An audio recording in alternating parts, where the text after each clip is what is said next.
Hey everyone, Pugs here with two new reviews for y'all. Today I'm covering Sanctuary and What's Eating Patrick. Man, what is this? Attack of the Pugs racial marks? Well, hold on. I don't want to frame it as something so negative and so hostile. You see what overthinking does to you? Can't even make a quick joke before my brain is like, wait, but that doesn't reflect your actual opinion. Alright, well, this is a YouTube video, not my therapy session, so let me stop talking about that and instead start talking about my feeling that these are two very quintessential Season 9B episodes. The visual look of these episodes, the actual plots themselves, I don't know, they just channel the vibes of the season for me. But I suppose that's something I should get into later when I talk about each episode. And so, as always, I want to take the time to say thank you to everyone watching the video today. Now, let's just get right into it. Sanctuary is an episode that I've always liked, because it does one of those real simple things that I love, and that is make SpongeBob a little weirdo. Like, I freaking love when he's just a funky little guy doing funky little things, and I think that's something that post-sequel episodes capture very effectively. This is especially true once it comes to the drawings of him after, like, season 10 or 11, but that's neither here nor there, considering we're still in season 9B. But yeah, so in this episode, SpongeBob is the epitome of a crazy cat lady, except of course with snails, and also I don't like using the term crazy, so we'll just say he's an obsessed snail guy. And so what more could I really ask for?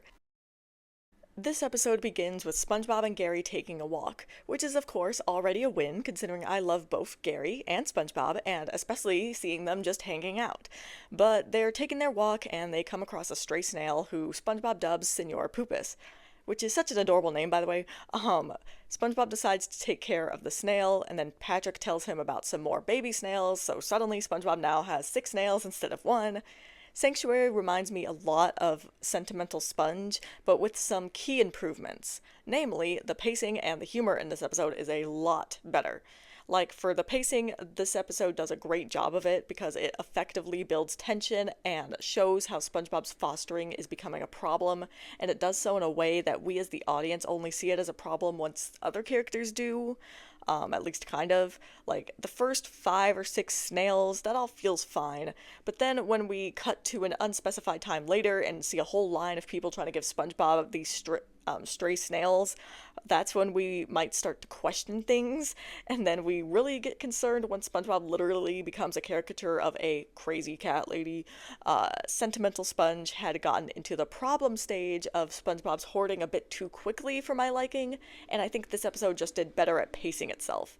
It might not be that much slower than Sentimental Sponge, but the important thing is that it feels slower, and thus a more appropriate speed. And we still get plenty of time with SpongeBob kind of losing all reasoning ability to the throes of exhaustion, so that's good.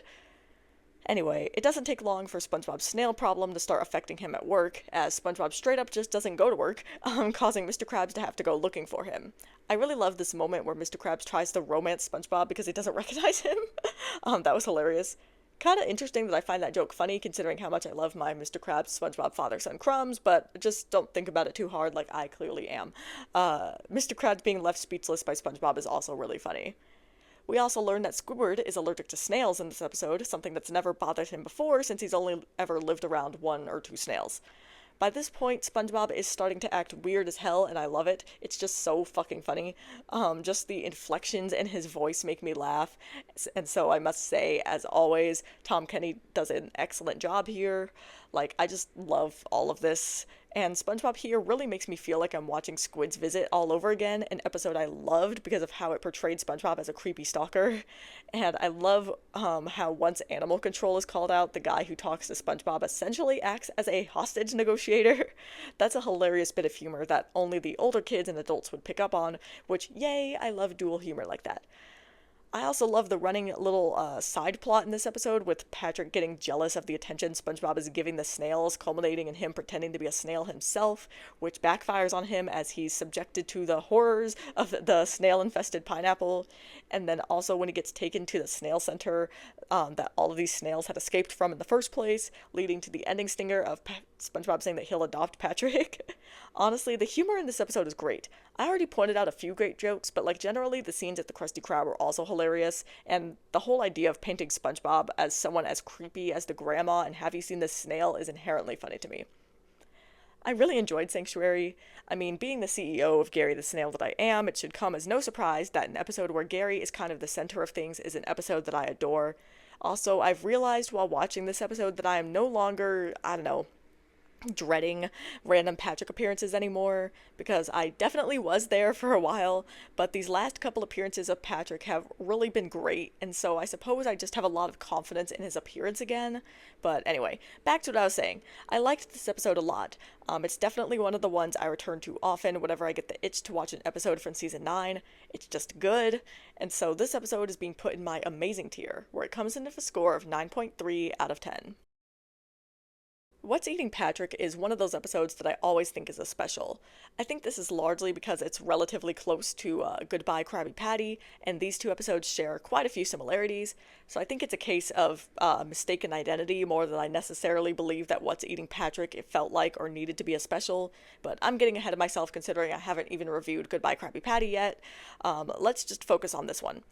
And this episode already gets my attention from the plot alone. I mean, the idea of Patrick in a food eating contest is a great one that I'm kind of surprised hasn't been done before. If only Patrick had considered doing something like this during Big Pink Loser, huh?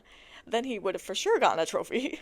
But yeah, considering we've watched Patrick inhale food like there's no tomorrow throughout this show, him participating in a Krabby Patty eating contest makes a lot of sense. We begin with SpongeBob and Squidward discussing Founders Day, which is apparently the day of the Founders Day eating contest, which is when Mr. Krabs makes the most money he makes all year since he supplies the food for the contest. See, this is what I mean when I say that I love how these post-sequel episodes so effortlessly flesh out the world of Bikini Bottom. Not that any other episode from any other era wouldn't do something like this, but it's something that I notice in these newer episodes. Like, through just a tiny bit of exposition, we learn of Bikini Bottom having this holiday, we learn one of the things they do to celebrate the holiday, we can infer a few things about the Krusty Krabs standing in Bikini Bottom, like, a lot to chew on when you love world building like I do. This scene also sets up the plot of the episode nicely, as Mr. Krabs starts freaking out about no one entering the eating contest except for the reigning champion, meaning Mr. Krabs only needs to sell one patty. In other words, unacceptable conditions, as Lemon Grab would say. And I love Mr. Krabs essentially being like, I don't give a fuck about this holiday, I want my money. Like, that shit was so funny to me. Luckily for Mr. Krabs, this is precisely when Patrick wanders in, giving him an idea, coach Patrick into joining the contest. But Patrick isn't really fit for such a contest, because he loves to savor what he eats. Which is kind of funny, considering we've seen him inhale food like it was air before, but, well, this show has no consistency. Mr. Krabs coaches Patrick out of this behavior, and I like how SpongeBob is offended at it, considering his whole job is making food taste good for people, something we know he takes very seriously.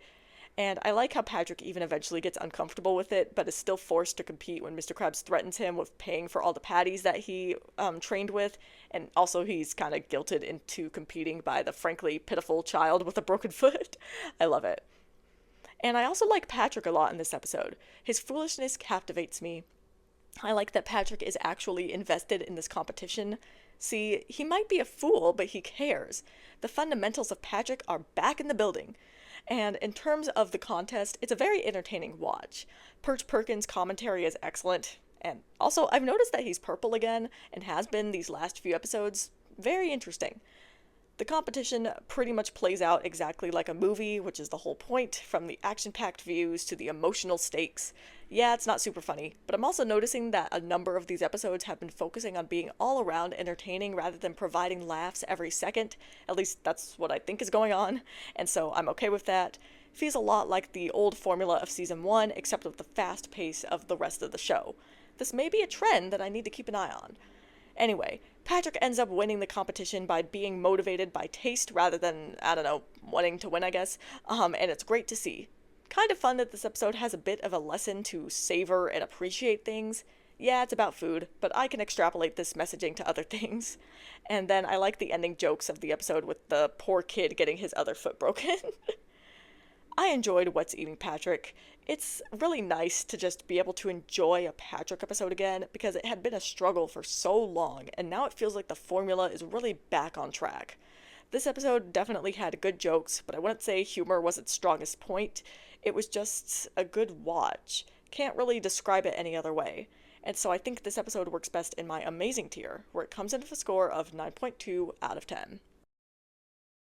As always, I'll be ending this video with some closing thoughts of mine. You know, I very nearly didn't make these videos this week, just wasn't feeling the energy for it. But it's at times like these that the fact that this channel is really just a labor of love really motivates me. Someone asked me a few weeks ago why I don't monetize my channel, and I gave a few reasons, like how I wouldn't be earning money anyway, and I don't want YouTube having my bank information.